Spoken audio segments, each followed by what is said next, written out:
Bonsoir Eric Darche. Salut Jinkyo.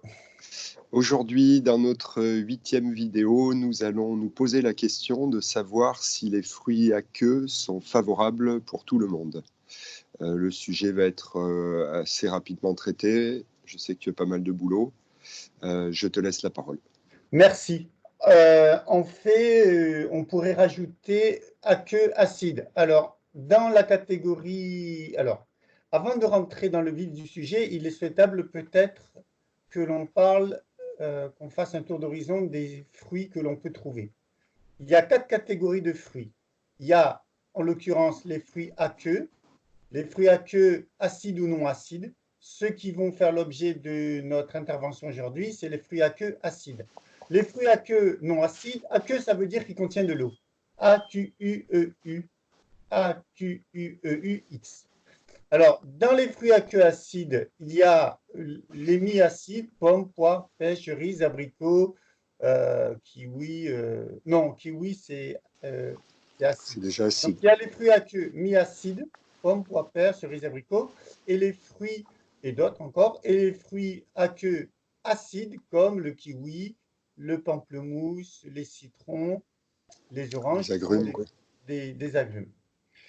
Avant de rentrer dans le vif du sujet, on va parler aussi. Il y a les fruits à queue non acides, comme la pastèque et le melon, qui reste quand même une exception parmi les fruits à queue. Et ensuite, parce qu'ils ne contiennent pas du tout d'acide. Et ensuite, on a les autres catégories de fruits.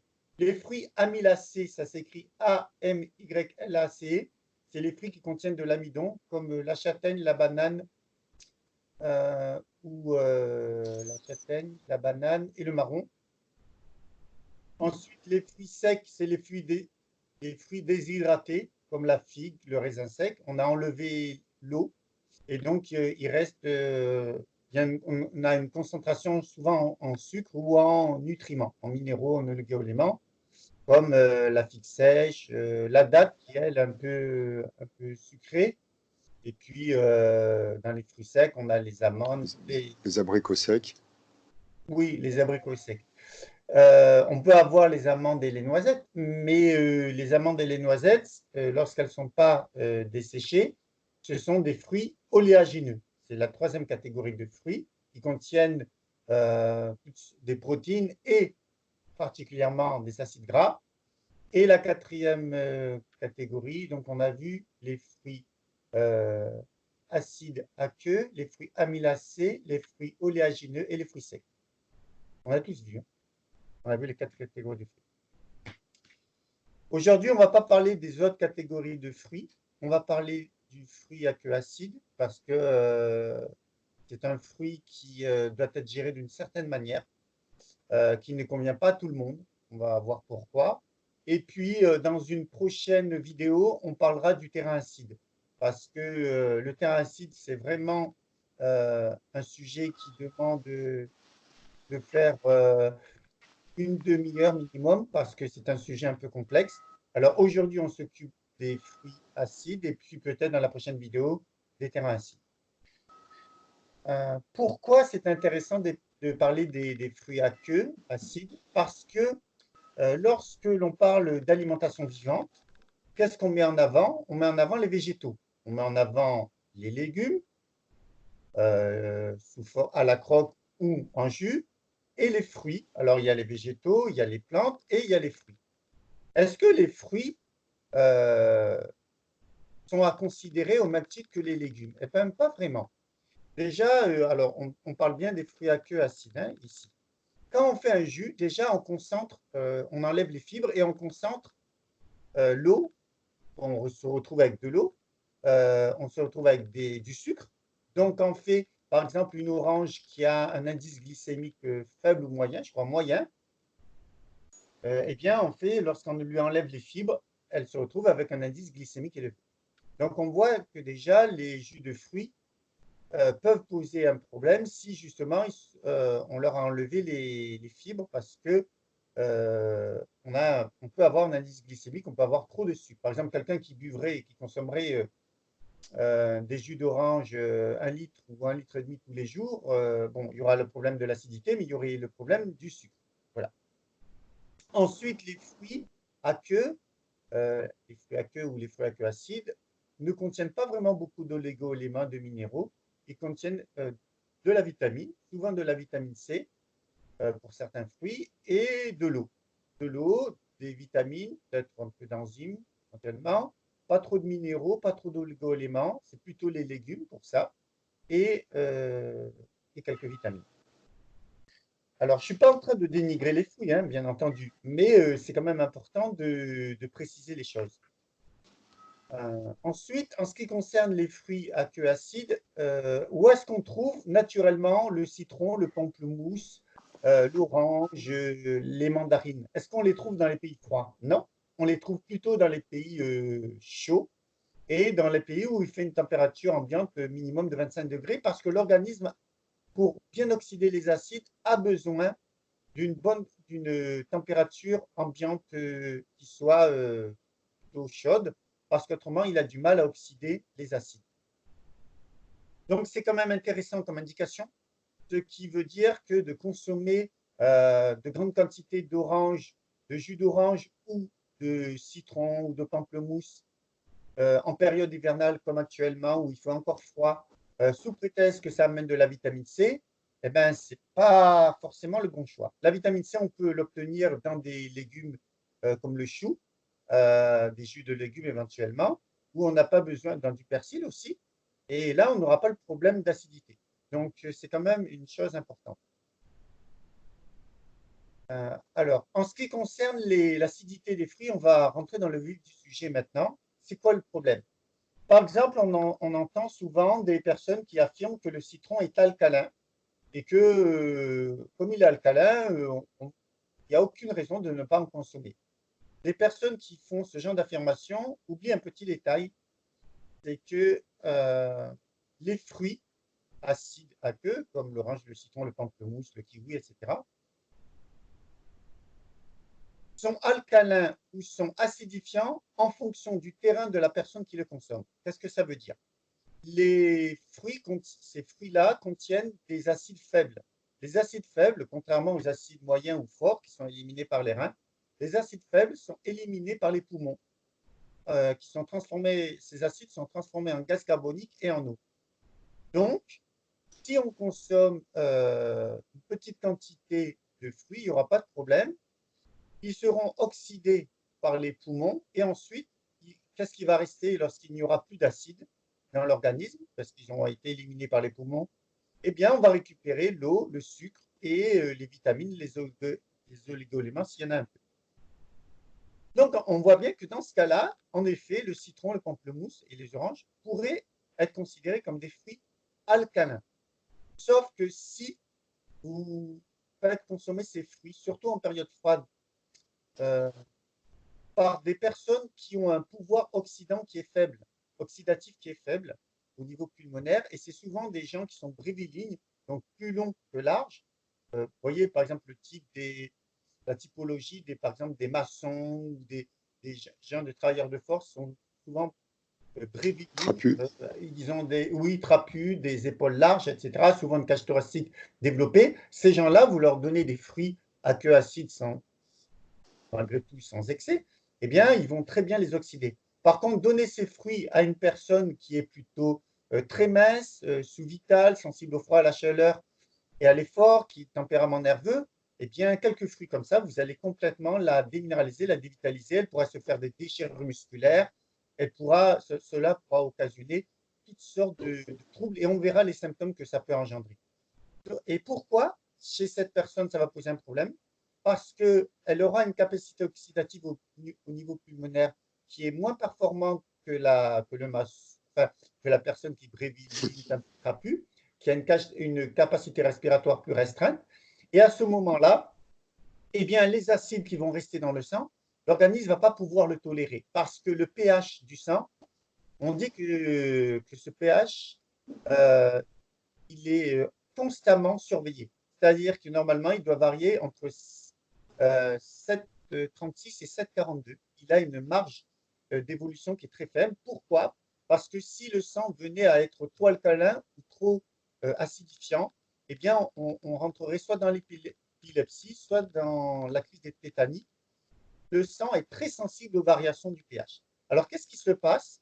L'organisme a plusieurs techniques pour se débarrasser des acides, pour les neutraliser, soit les détourner dans les tissus conjonctifs momentanément, mais ça, c'est un moyen qui est quand même limité.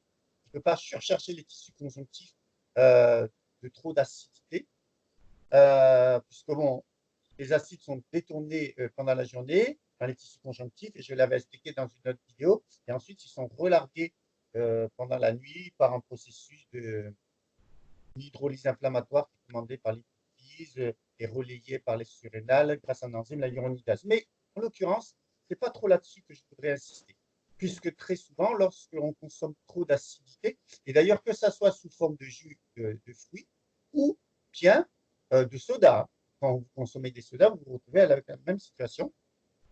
Eh bien, à un moment donné, l'organisme peut tout à fait prendre ses propres carbonates de calcium, de magnésium dans les os, puisque l'os peut très vite être solubilisé pour récupérer des minéraux basiques et tamponner les acides.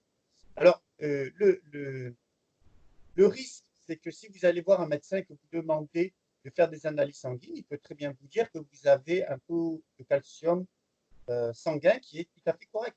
Sauf que ce qui ne sera pas forcément, c'est que ce taux de calcium qui est normal à un moment T peut se faire au détriment de vos propres réserves, puisque vous êtes peut-être entré dans un processus de spoliation minérale où l'organisme va prendre des minéraux dans les eaux pour tamponner trop d'acide que vous amenez par des jus de légumes, par des jus de fruits, par des sodas. C'est la même histoire.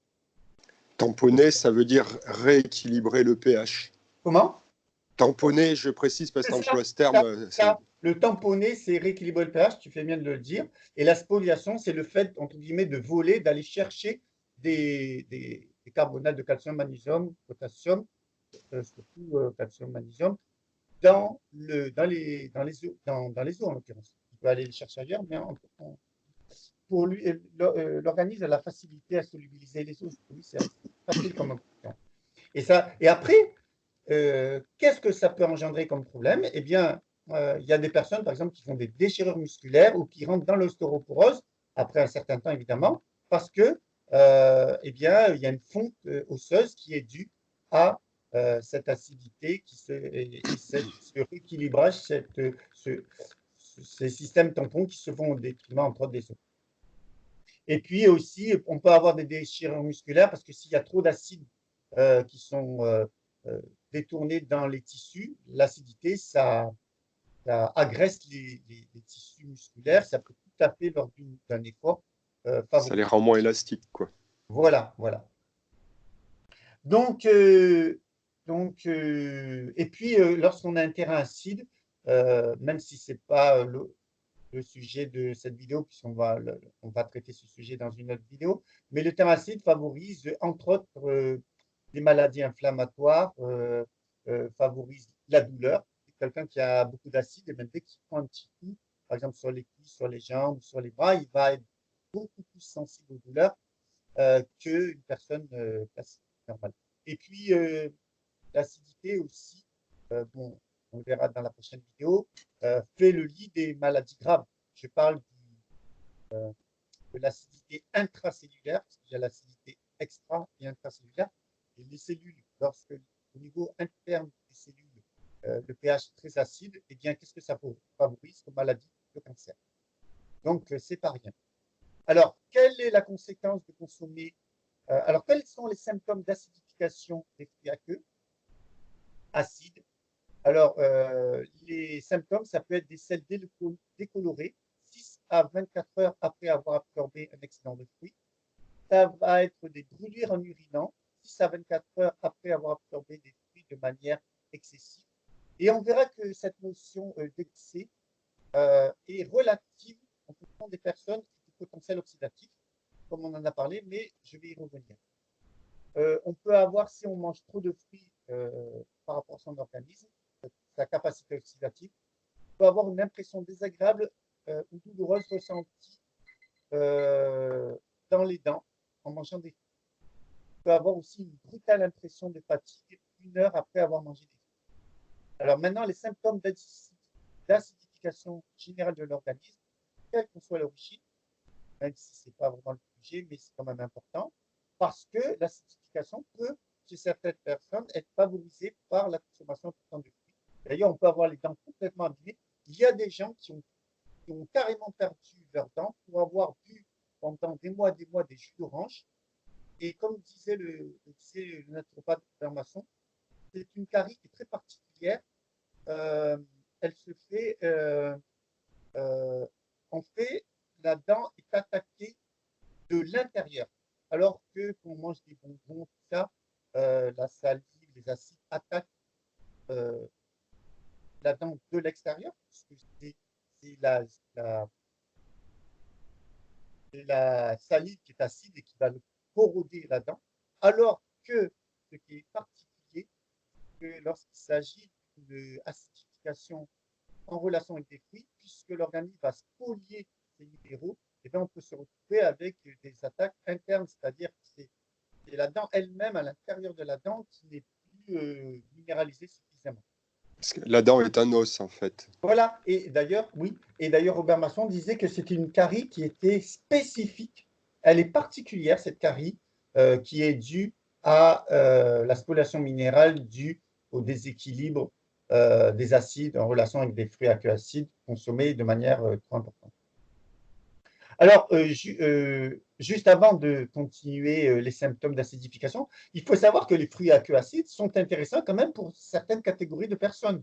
Les personnes qui sont bien en chair, qui ont tendance à beaucoup manger, qui ont des gros os, qui sont plutôt bréviliennes, qui ont une bonne énergie et qui ont tendance à manger un peu trop de charcuterie, de viande, voilà, ou de céréales et qui ont tendance à avoir un sang épais, ces gens-là peuvent tout à fait bénéficier de jus de citron, d'orange sur des cures, pas toute l'année, mais parce que eux, au contraire, ça va fluidifier le sang, ça va dans les fruits à queue acide, il y a des polyphénols, il y a toutes sortes de molécules qui sont favorables pour les vaisseaux. Donc, on n'est pas en train de critiquer de manière générale les fruits à queue qui correspondent tout à fait à ce genre de segment de la population. Mais voilà, on voit que ce n'est pas forcément adapté à tout le monde. Dans les symptômes d'acidification générale de l'organisme, on peut avoir des symptômes qui sont particuliers, une peau sèche, fissure avec tendance aux crevasses, aux gerçures, eczéma sec, des muqueuses respiratoires très sensibles, facilement irritées par le froid. Lorsque vous consommez des fruits à queue acide de manière trop importante, vous pouvez avoir le nez qui coule, vous pouvez avoir une sensibilité au rhume. Ce qui est un peu paradoxal puisqu'on vous dit de consommer des fruits comme le citron pour vous apporter de la vitamine C, pour vous préserver des rhumes. Et bien là, par les acides que vous allez générer, l'organisme peut tout à fait considérer qu'il va prendre les voies ORL, par exemple la gorge, les sécrétions du rhinopharynx ou du nez, ou voire même des yeux, parce que le mucus permet à l'organisme de se délester de ces toxiques, de ces acides en l'occurrence. Alors, on peut avoir des écoulements nasaux, oculaires, facilement déclenchés par le froid, des brûlures rectales, une frilosité excessive, une nervosité plus ou moins importante, puisque l'acidité va avoir une action sur le système nerveux. Crise. Et puis, il faut savoir que dès qu'on manque de calcium, de magnésium, on a un système nerveux qui est moins bien régulé, moins bien harmonieux. Donc, on peut avoir une nervosité excessive. Des tremblements, des crises de spasmophilie, comme je l'ai expliqué tout à l'heure, de l'insomnie, des ongles cassants, de la fragilité osseuse, sensibilité des dents au froid, au chaud, à l'acide, caries et effritement des dents, des fissures aux lèvres, des gencives enflammées et sensibles, des cheveux ternes, perte de cheveux, des ongles fragiles, cassants, dédoublés, rayés, tachés, des crampes, des spasmes musculaires et atteintes des articulations, des déchirures musculaires et des tendinites. D'ailleurs, à ce propos, je vais donner un exemple qui me concerne. Il y a environ 2 ans, bon, moi je suis quelqu'un qui évidemment fait attention et je bois depuis des années régulièrement des jus de légumes. Et puis, il y a 2 ans, enfin, je, je me suis un peu laissé aller à boire des jus. Je faisais moitié carotte, pomme, voire pêche. Bon. Et j'ai fait aussi une cure de citron et d'ail pendant un mois. Et tout s'est très bien passé pendant l'été. Et quand on est arrivé, donc j'ai fait ça pendant 3 4 mois quand même. Mais je tamponnais quand même avec des jus de carotte. Mais évidemment, moi, j'ai déjà un terrain qui est très sensible aux acides, hein. Je suis terrain tempérament nerveux, sensible au froid, à la chaleur, à l'effort. Mais bon, je suis en bonne santé parce que je fais attention à tous ces paramètres. Et ça, c'est dû à des informations, enfin, c'est dû Paramètres à la génétiques génétique, presque. c'est-à-dire à mon terrain que j'ai hérité, que j'ai amélioré au fil des années parce que j'étais vigilant, mais j'ai quand même un terrain, un tempérament, parce qu'il y a une différence entre le tempérament et le caractère. Le tempérament, c'est des éléments qui sont innés, et le caractère, c'est quelque chose qui peut être modifiable. Donc, dans mon tempérament, j'ai une sensibilité au froid, à la chaleur et à l'effort, une vitalité qui est moyenne, et tout ça me pose aucun problème parce que je respecte mon terrain. Et depuis des années, je bois des jus de carotte. Là, pendant 2 ans, non, il y a 2 ans, pendant quelques mois, j'ai modifié ça. Eh bien, alors que je fais régulièrement du sport, en l'occurrence des haltères, je soulève ce qu'on appelle du développé couché, eh bien, je me suis déchiré 2 déchirures à droite et à gauche des pectoraux. Et là, évidemment, je me suis bien rendu compte qu'il y avait quelque chose qui n'allait pas, surtout que j'avais des douleurs aux épaules, plein de symptômes que je n'avais pas. J'ai évidemment compris que c'était dû au fait que j'ai pris Abusé, quoi. des fruits à queue. Alors, ce qui est intéressant, c'est qu'en l'occurrence, c'était ça, puisque dès que j'ai modifié j'ai enlevé immédiatement ces fruits, j'ai renforcé avec des compléments alimentaires, comme la poudre d'herbe d'orge et d'autres compléments alimentaires pour me reminéraliser, et tout était rentré dans l'ordre. Et depuis, j'ai jamais eu de déchirure, de brûlure, euh, quelle qu'elle soit. Et ce qui est intéressant, c'est qu'en valeur absolue, je ne prenais pas beaucoup de jus acide. Mais par rapport à mon terrain, j'en prenais beaucoup trop. J'ai dépassé. C'est pour ça que j'insiste sur la notion d'individualisation de ces conseils. Et d'ailleurs, ce qui est intéressant de préciser, c'est que il y a certaines personnes qui sont rentrées dans le cultivorisme, même si dans le cultivorisme, il y a plusieurs déclinaisons, et qui ont certaines personnes qui, pour X raisons, ont décidé de consommer plus de fruits et de légumes et ont consommé des quantités relativement importantes de fruits à queue, à la croque ou en jus. Et le jus est un moyen très intéressant de se réaliser, mais aussi de, de, d'altérer sa santé parce que si on fait des erreurs, ça va très vite, hein, les jus. Hein. Il faut plusieurs fruits pour faire un jus de 20-25 centimes. Et du coup, eh bien, certaines personnes ont perdu leurs cheveux, ont eu toutes sortes de symptômes, tels que les symptômes que j'ai cités, et qui étaient en relation avec les fruits. Alors, est-ce que c'est les fruits qui sont climatiques? Est-ce que c'est le crudivorisme? Est-ce que c'est le végétalisme? Est-ce que c'est le véganisme? Non, non, non. C'est juste qu'à un moment donné, vous consommez trop de fruits à queue en fonction de votre terrain. Et je précise là, bien ici, que je ne suis pas en train de dénigrer les fruits à queue. Au contraire, je trouve qu'ils ont des vertus intéressantes. Mais attention, si vous ne respectez pas certains paramètres propres à votre terrain, eh bien, les fruits à queue, vous risquez de déchanter. Alors, il y a certaines personnes qui, ensuite, parce qu'ils n'ont pas compris le lien de cause et effet, rejettent le crudivorisme, rejettent le véganisme ou le végétalisme. C'est juste qu'ils ont mal interprété les fruits, comment les fruits se gèrent, et surtout les fruits à queue acide. Voilà. Et si on est diabétique, on ne va pas manger des quantités importantes de bananes ou de fruits secs comme les dattes. Donc voilà, après, c'est juste qu'il faut adapter. Moi, je ne suis pas en train de critiquer les fruits, comme je ne suis pas en train de critiquer certaines techniques utilisées en naturopathie ou en hygiénisme. Je les remets en cause lorsqu'elles provoquent des symptômes qui vont à l'encontre de la santé. Donc, si on fait de l'hygiénisme et de la naturopathie pour favoriser la santé, il y a des choses sur lesquelles on met des bémols, on fait des réflexions. Voilà. Donc, je ne suis pas en train de critiquer quoi que ce soit en valeur absolue. Je dis pas que les fruits à queue sont critiquables, je dis que la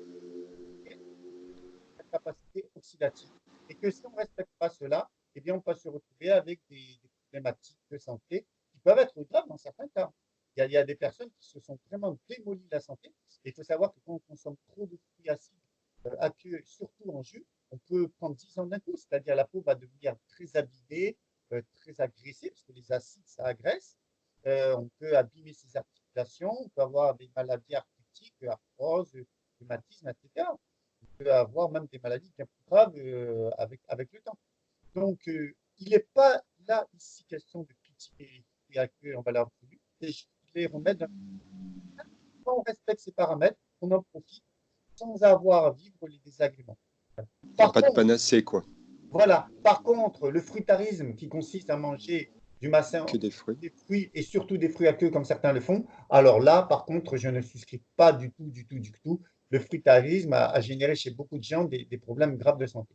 Et parenthèse fermée, voilà, c'était une information importante à préciser parce que autrement, malheureusement, il y a des gens qui déchantent et puis qui ont tendance à tout rejeter d'un coup après lorsqu'ils sont pas compris. Et il y a quelque chose que tu n'as pas précisé au niveau, donc tu as dit qu'il ne fallait pas en consommer pendant trop longtemps, chacun avait son terrain, mais moi je sais que les anciens disaient par exemple une orange le matin c'est de l'or, à midi c'est de l'argent et le soir c'est du plomb. Oui, Est-ce qu'il alors y a cette c'est des belles notion de... formules, c'est des belles formules. Ce qui est la personne qui dit ça, il y a un fond de vérité, mais ça manque de nuances. Voilà. Euh, Mais est-ce qu'on si peut on préciser un retient, petit peu? voilà, si on retient cette formule, ça voudrait dire que consommer des oranges le matin, ça serait très bien. Ben non, l'orange, vous la trouvez pas, vous la trouvez pas dans les pays nordiques, vous la trouvez dans les pays chauds, comme l'Espagne, comme la Tunisie, comme le Maroc. Donc, consommer des oranges le matin en hiver, et si vous devez sortir ensuite dans le froid, ben, ce n'est pas forcément la meilleure chose. En plus de ça, il y a une association qui est extrêmement nuisible pour la santé, c'est le fait d'associer un jus d'orange à un croissant ou un morceau de pain. Après, il ne faut pas s'étonner d'avoir des écoulements des yeux, du nez, d'avoir des rhumes, parce que là, vous arrêtez la digestion puisque le fruit s'oppose à la digestion du féculent. Bon, même si c'est pas vraiment le sujet d'aujourd'hui, mais l'association fruits et féculents ou amidon, c'est explosif. Donc voilà. Donc oui, ce dicton est intéressant, mais à nuancer. L'orange est intéressant, mais dans les pays chauds, puisque dans les pays chauds, ce qui se passe, c'est que on a besoin de fluidifier particulièrement le sang. Parce que s'il est épais, eh ben, on peut avoir des problèmes, puisque lorsqu'il fait chaud, on Il est a une moins en forme. circulation très fluide, bien plus, même on a toujours besoin d'une circulation fluide, mais si on fait un effort et que le sang est épais, ben, ça va poser un problème.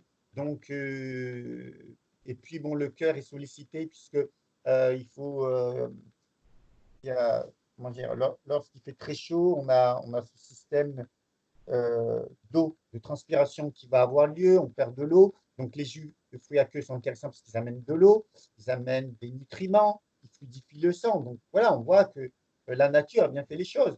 Mais un Esquimau, il ne consomme pas des oranges et des citrons tous les matins. Hein. Ça, je ne crois pas. Hein. Il va consommer plutôt des aliments très riches en gras et en protéines. Et donc, il y a toujours du sens.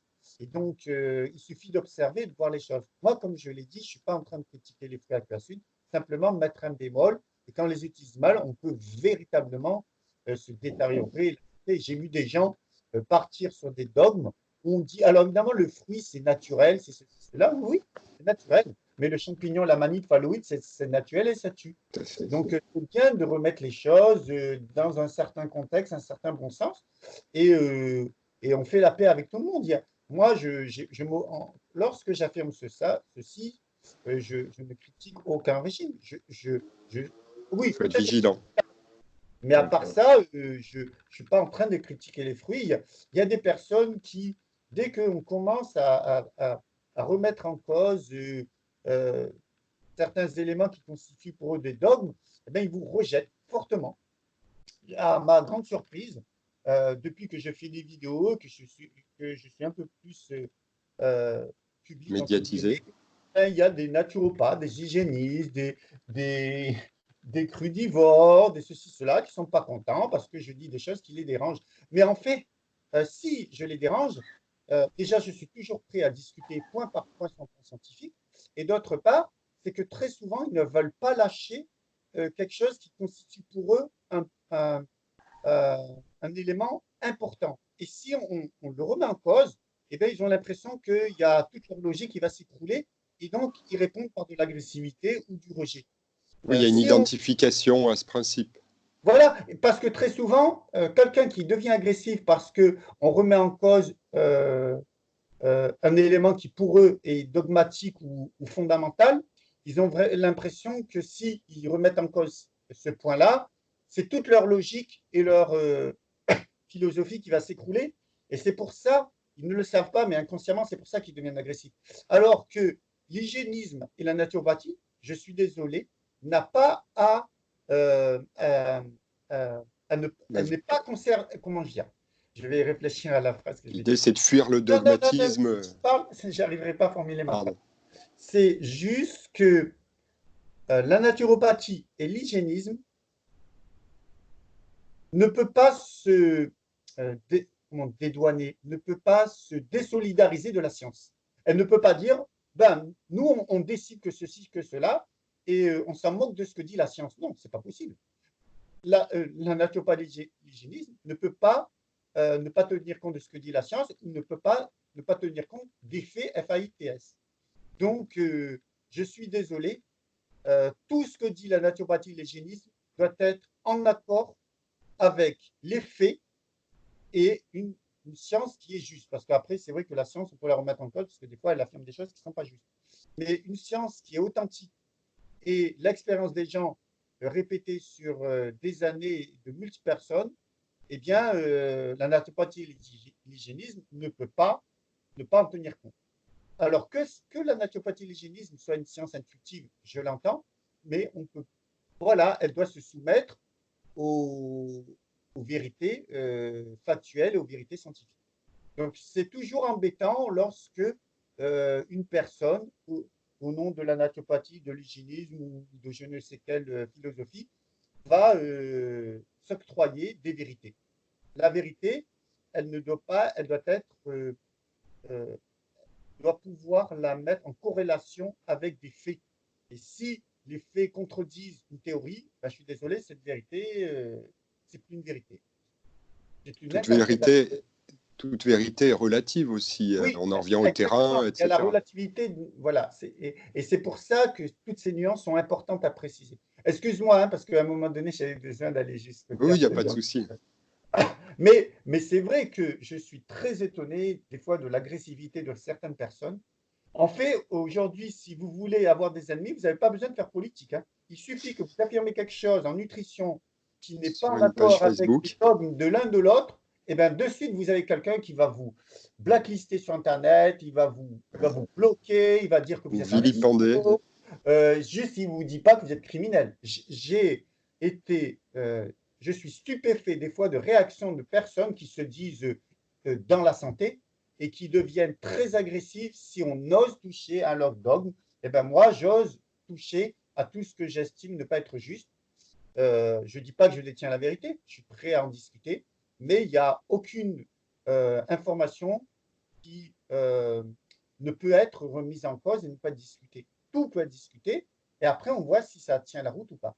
Et puis les gens qui me disent ah oui, mais cette information, elle est partagée par XX personnes ou XX naturaux ou XX hygiénistes. Et bien comme l'a dit Einstein, ou c'est Einstein qui a dit une erreur ne vient pas une vérité parce qu'à un moment donné, il y a énormément de gens qui la pratiquent. Une Tout à erreur, fait. si c'est une erreur, elle reste une erreur. Voilà. Donc, arrêtons de se protéger, de se justifier avec des faux arguments. Et si on recherche une certaine vérité, eh bien, on doit être capable de discuter et d'avoir des échanges point par point et pas des échanges on m'a dit, j'ai entendu ceci, cela. Des fois, je vois des arguments, mais je suis surpris que les gens qui me les proposent ne voient pas le manque de rigueur qu'il y a dans ces informations. Donc voilà, moi je souhaite être en harmonie avec tout le monde, mais voilà, je ne veux pas faire. Ce métier est un métier qui demande de la responsabilité parce qu'on engage la santé des autres, donc on ne peut pas tout dire et n'importe quoi. Voilà. Le but, c'est de réfléchir, pas de polémiquer ou de critiquer Exactement, en soi, quoi. exactement. Ok. Bon, Voilà. mais écoute, je crois Combien de que temps? Là, on est à combien? 34 minutes, 35 Bon, ben, on minutes. va s'arrêter. Très bien. OK. Merci, Très Jimmy. bien. Merci beaucoup, Eric. À très bientôt. À très bientôt. Au revoir. Au revoir.